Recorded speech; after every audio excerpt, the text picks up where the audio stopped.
Bonjour à toutes et tous, nous allons parler de l'épisode 7 de Riverdale, un épisode que j'ai trouvé très bon globalement, mais si vous me voyez un petit peu en train de rire depuis 10 minutes finalement sans pouvoir tourner cette vidéo, c'est que finalement ils nous ont mis des extraterrestres, ils l'ont fait. Ils ont osé, ils ont encore plus de cran que lorsqu'ils ont mis le mec qui essaie de décoller avec une fusée, c'est pour vous dire. Bref, dans tous les cas, nous allons parler de tout ça, un épisode que j'ai trouvé très bon, un épisode qui fait extrêmement plaisir parce que ça fait 2 semaines qu'on n'a pas eu de Riverdale mine de rien sur Netflix. Je vous invite dans tous les cas à me dire ce que vous en avez pensé en commentaire comme d'habitude, est-ce que vous avez aimé, est-ce que vous avez un petit peu détesté cet épisode, et nous c'est parti, on se charge un petit peu de téléphoner maison bordel.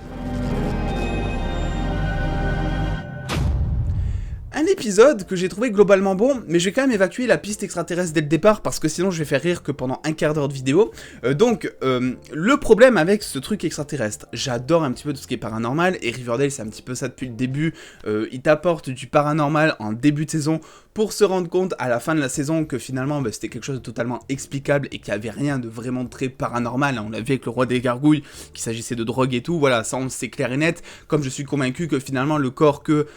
Jughead trouve dans le bidon, on va dire, de sirop d'érable, c'est totalement un cadavre humain qui a fusionné avec du sirop d'érable ou un délire comme ça, enfin je suis sûr qu'il y a une explication logique, je pense pas qu'il va y avoir de vrais extraterrestres, même si j'ai pas vraiment d'explication pour la lumière qui apparaît en fin d'épisode, mais ça reste à voir. Mais l'extraterrestre c'est un truc qui va faire rire parce que Riverdale est critiqué pour une chose depuis 2-3 saisons, c'est que ça part totalement en couille. Et je dis pas ça sans argument, puisque rappelez-vous, la saison dernière, on a eu quand même un mec qui a essayé, donc Edgar, le mec de la ferme, un mec qui a essayé de décoller avec une fusée qui était habillée en une espèce d'ailleurs comment on appelle ça, une espèce d'Elvis, un truc d'américain, Enfin voilà, le truc totalement... Quand j'ai vu ça, et si vous avez suivi sur la chaîne, vous le savez, quand j'ai vu ça, je me suis dit, what is the fuck? En fait, voilà. Et là, quand j'ai vu... quand j'ai vu ce délire d'extraterrestre, je me suis dit non, ils vont pas faire ça, parce que les scénaristes, ils ont dû se dire au bout d'un moment, tiens, qu'est-ce qu'on pourrait faire d'encore plus what the fuck qu'un mec qui décolle en fusée? Et là, t'as un stagiaire qui arrivait, tranquille, et puis il a dû dire, bah, des extraterrestres, et voilà, hop, c'est plié, extraterrestre dans Riverdale, c'est magnifique, moi j'adore. J'ai hâte de voir un petit peu où ça va nous mener, même si, il faut le dire, ils ont du cran, ils n'ont pas vraiment appris de leurs erreurs, à voir si ça sera un petit peu mieux géré par rapport à la fusée d'Edgar et par rapport au roi des gargouilles aussi, qui était un petit peu what the fuck, et je pense que c'est pas pour rien si ma saison préférée de Riverdale était la saison où le méchant était finalement la cagoule noire, parce que c'était un méchant qui était le plus terre à terre finalement. Bref, un épisode, pour en revenir à l'épisode plus globalement que j'ai apprécié, un épisode qui était plutôt sympa avec des intrigues un petit peu partout, du développement un petit peu entre tous les personnages et les relations de personnages notamment.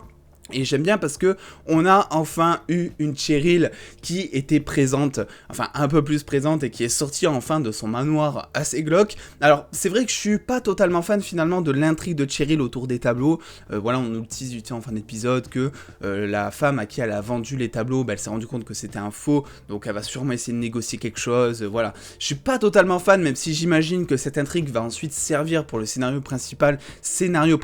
qui est normalement, hein, si je me trompe pas, celui donc de Betty qui cherche ce fameux tueur en série. Alors là-dessus, sur ce tueur en série, je pense pas que ce soit le tueur au sac poubelle parce qu'il a pas du tout le même procédé de meurtre en fait, tout simplement. Il y a un terme technique pour ça, mais on a oublié. En fait, je pense vraiment que c'est deux tueurs différents, et je pense aussi que le fait de trouver un tueur va permettre d'arrêter l'autre, étant donné que ça va peut-être inspirer Betty à chercher certaines pistes en plus, des choses comme ça. Donc je pense qu'effectivement on a quand même pas mal d'intrigues, parce que je le rappelle, dans cette saison, on a quand même un tueur en série à Riverdale, un extraterrestre, un tueur en sac poubelle et le camion. Mais le camion, c'est en gros le tueur en série de Riverdale. Donc ça fait quand même, mine de rien, 3 méchants potentiels. Je pense que il n'y a pas vraiment 3 gros méchants, mais que le plus gros méchant reste le tueur en série cette saison, avant un petit peu ce qui va advenir.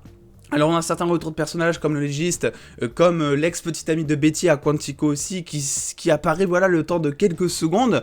Voilà, pourquoi pas, qui sert à l'intrigue puisque l'on apprend finalement que le tueur au sac poubelle est revenu et qui fait revenir un petit peu à la tête de Betty ses traumatismes lorsqu'elle s'est fait un petit peu capturer par ce fameux tueur au sac poubelle. Mais moi ce que j'ai plutôt bien aimé, c'était pour une fois, et ça c'est important, il faut le mentionner, le traitement qui est réservé autour d'Archie. Parce que je trouve que pour une fois, il est dans son élément, il a quelque chose qui compte, on sort pas tellement de ses retranchements, parce que finalement, ça a toujours été un fameux boy scout, il était dans l'armée, maintenant il a quitté l'armée, là il va être pompier, donc c'est toujours un petit peu le même secteur militaire, j'ai envie de dire, mais à ce niveau-là, on a un développement psychologique qui commence un petit peu à apparaître, une petite engueulade notamment avec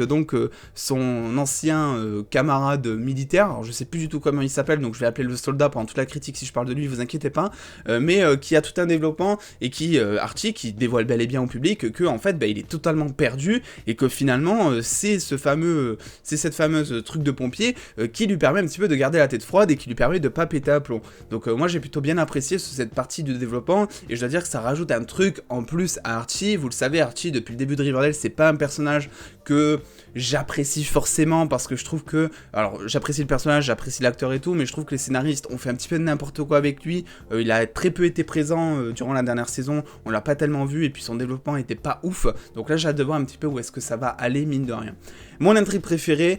autre que Archie, reste aussi Jughead, parce que Jughead a toujours un développement qui est intéressant. On va pas tellement développer son personnage, on voit quand même qu'il est toujours alcoolique, donc c'est qu'il a pas totalement changé encore, mais finalement, on voit que il creuse un petit peu sa piste, et il a toujours pas laissé tomber finalement on va dire son côté d'enquêteur. On voit qu'il est à nouveau passionné dans ce qu'il écrit, ça fait extrêmement plaisir. Il a interviewé Pops, et Pops, on le voit finalement jeune, ça fait extrêmement plaisir, c'est très bizarre. On voit la grand-mère de Cheryl aussi, qui est jeune, donc ça c'est des clins d'œil plutôt sympas, c'est des clins d'œil parce que bon, finalement ça apparaît pas plus que ça. Mais voilà, que des relations de personnages qui sont intéressantes. J'aime bien cette saison parce que, effectivement, le showrunner Roberto Aguirre Sacasa a tenu parole en disant que Vanessa Morgan, donc Tony, aura un rôle beaucoup plus important que dans les précédentes saisons, là où finalement les fans râlaient un petit peu qu'elle soit vraiment quasiment pas visible, ce qui était vrai. Là vraiment, en plus de lui montrer, en fait, en plus je veux dire de lui donner du temps d'écran en plus, eh bien on voit qu'elle a un développement de personnage qui est grave intéressant, parce que Tony a vraiment un caractère et un tempérament qui est assez convaincant, je trouve. C'est quelque chose qui n'était pas vraiment mis en avant finalement, parce que le seul développement que Tony avait, c'était à travers la relation qu'elle avait avec Cheryl. Maintenant que c'est plus le cas, effectivement, on voit une Tony qui a un petit peu d'ailleurs les yeux et les oreilles de Riverdale, puisque tout le monde va la voir au bar pour demander conseil, elle va chercher à aider tout le monde, elle connaît Riverdale comme sa poche, elle est meneuse des serpents, enfin bref, c'est un petit peu la queen, on va dire finalement, et en plus de ça, elle a quand même un bon tempérament, on le voit face à Cheryl durant les fameuses scènes où elle s'entraîne, ou les fameuses scènes pour récupérer en gros les Vixen. On voit vraiment une Tony qui tient vraiment bon face à Cheryl qui a pourtant un sale caractère, hein. Cheryl que j'adore, mais qui a un caractère de cochon des fois quand elle s'y met, c'est clairement le cas dans cet épisode. Cheryl va pas bien, elle a un caractère de cochon, et donc finalement ça fait extrêmement plaisir de voir une Tony qui, voilà, tout en étant encore bienveillante envers Cheryl, arrive quand même à la remettre en place très gentiment, même si Cheryl le prend un petit peu mal. Cheryl, bon voilà, dont je suis toujours pas fan, avec ses fameux tableaux, cette intrigue que je trouve un petit peu pas ouf honnêtement. J'imagine que ça va servir un petit peu pour le reste de l'intrigue, mais c'est vrai que pour l'instant, je dois dire que Cheryl, son truc, à chaque fois qu'elle est dans sa maison, en fait, j'aime pas trop, j'aime pas trop du tout. J'ai hâte de voir ce que ça va devenir, parce qu'on sait que la femme à qui elle a vendu le tableau a découvert finalement que c'était un faux. On sait que certainement il va y avoir négociation dans l'air après, donc j'ai hâte un petit peu de voir ce que ça va advenir, ce que ça va apporter à Cheryl. Est-ce que ça va la replonger un petit peu dans cette dépression, dans cette déprime dont elle est restée finalement coincée pendant 7 ans. Bref, voilà, il y a des choses comme ça qui sont intéressantes, et je trouve enfin avec cet épisode que ça y est, on commence enfin à démarrer toutes les intrigues de Riverdale. Pour moi, la saison commence vraiment maintenant, c'est-à-dire qu'on a des personnages, voilà, on a des enjeux qui commencent à être présentés maintenant, là où avant c'était beaucoup plus concentré sur leur futur, sur ce qu'ils vont faire à Riverdale, sur des choses comme ça, et bon après d'ailleurs j'y pense parce que Kevin lui est peut-être le seul personnage que l'on n'a toujours pas développé. Kevin qui perd vachement en importance, alors ça a toujours été un personnage assez secondaire c'est vrai, mais c'est vrai que là depuis le début, on a dû le voir en 7 épisodes, on a dû le voir 5 minutes. Allez, non, peut-être pas, entre 5 et 10 minutes durant 7 épisodes, ce qui est vraiment très court pour un épisode égal 45 minutes à peu près, donc voilà, à voir ce qu'ils vont faire aussi de ce côté-là. J'ai bien aimé aussi Hiram, j'ai aimé tout le monde dans cet épisode, et c'est pour ça que j'ai aimé l'épisode, c'est que Hiram montre un petit peu, on va dire, se découvre un petit peu plus envers le spectateur, va montrer un petit peu plus ses plans. On sait par exemple que le marais va servir un petit peu à faire écran de fumée, comme ils disent, pour distraire les gens, afin que lui, en parallèle, il puisse monter un projet certainement machiavélique dont on n'a même pas idée, donc on sait pas tellement ce qu'il veut faire avec ce marais, on sait que c'est un péage, mais on sait pas vraiment à quel point ça va servir son but final, et on sait pas vraiment non plus, je pense, quel est son vrai but final, parce que nous, ça nous est vendu comme étant